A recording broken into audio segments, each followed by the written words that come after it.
In this podcast episode, James Nestor shares insights from his extensive research on breathing and breathwork, addressing common skepticism while revealing how fundamental the way we breathe is to overall health.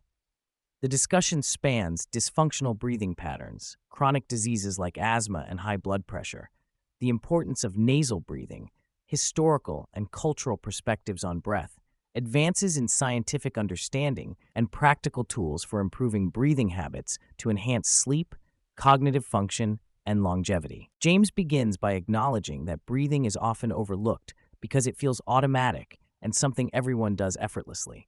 However, he emphasizes that how one breathes, whether shallow or deep, mouth or nose, has immediate and measurable effects on physiological systems such as blood pressure, heart rate variability, oxygenation, and nervous system balance. He demonstrates that these changes can be tracked in real time with scientific instruments. While breath is something inherent to life, many adopt dysfunctional breathing habits that can worsen health, including migraines, hypertension, and sleep-disordered breathing. James recounts conversations with pulmonologists and sleep specialists, highlighting that contemporary medicine primarily focuses on whether people can breathe rather than teaching them how to breathe optimally. Physicians often intervene only when patients are in acute distress, but rarely address chronic dysfunctional breathing.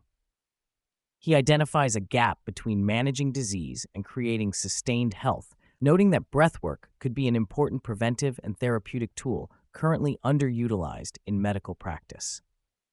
Though medications like inhalers for asthma are life-saving and necessary, James points out that breathwork techniques can serve as valuable adjuncts or even alternatives to reduce symptoms and dependence on drugs.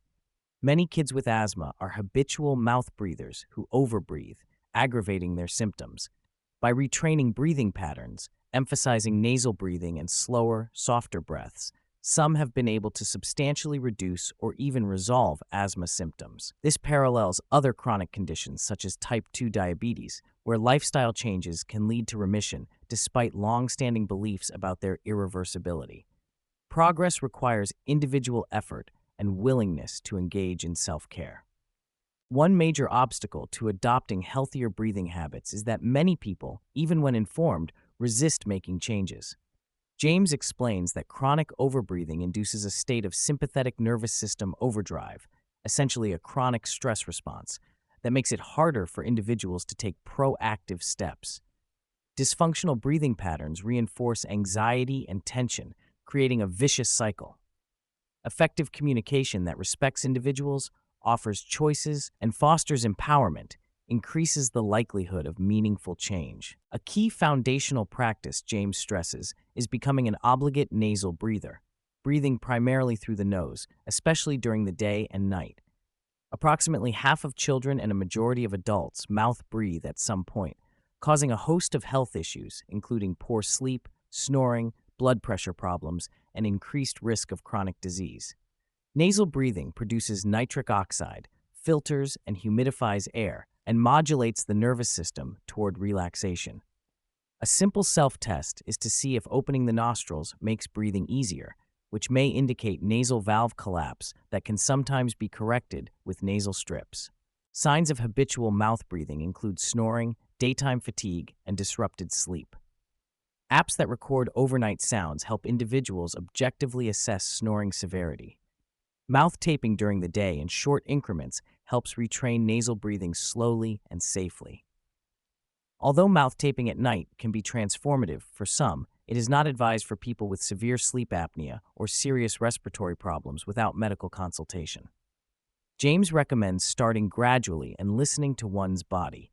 Beyond prevention, James outlines how breathing patterns directly influence chronic conditions such as asthma and hypertension.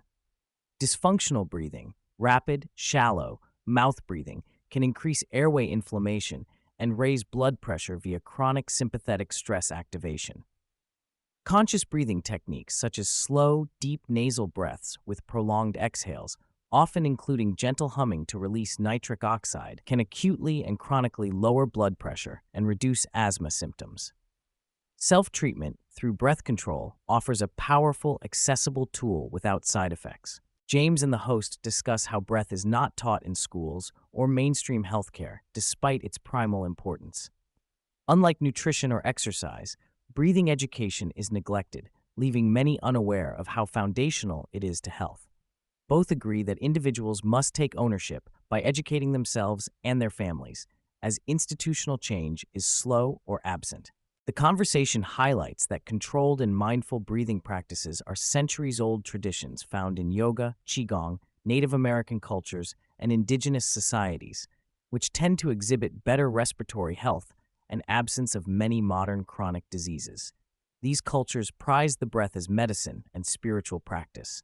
Our contemporary industrialized lifestyle, sedentary, indoors, polluted air, poor diet, is a major cause of deteriorated breathing patterns and related diseases. James tells the story of Carl Stuff, a choral conductor who discovered that many patients with emphysema had locked diaphragms unable to fully exhale. His rehabilitative breath techniques restored diaphragm movement, enabling deeper, more efficient breathing and dramatically improving outcomes.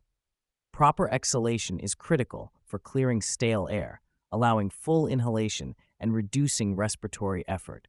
Modern humans use only a fraction of their diaphragm capacity, leading to shallow chest breathing and involuntary muscle tension. The podcast touches on breath holds, distinguishing between conscious breath hold training, such as freediving and meditative practices, and dysfunctional breath holds triggered by stress or apnea.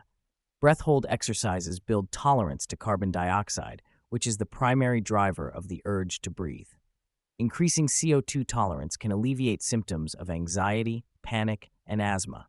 Techniques from ancient traditions and modern freediving reveal the potential of controlling breath to enhance mental calm and physical resilience.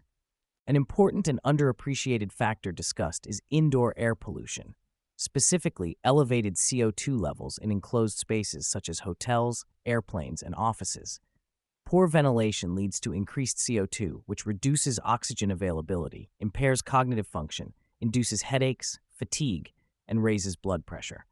James's use of professional CO2 monitors uncovered that many mainstream environments exceed safe CO2 levels, especially in modern buildings with sealed windows and recycled air. Simple fixes include opening windows and improving ventilation to restore fresh air. Given James's extensive travel, he shares practical strategies for maintaining respiratory health on planes and in hotels, such as using nasal sprays to clear airways, avoiding mouth breathing during sleep unless gradually adapted, controlling light exposure, and practicing breathwork to calm the nervous system in stressful transit environments. Although first-class cabins do not guarantee better air quality, conscious breathwork and nasal hygiene can help mitigate travel-related fatigue and illness. An intriguing point made is that lung size and function correlate strongly with lifespan, more so than measures like VO2 max or muscle mass.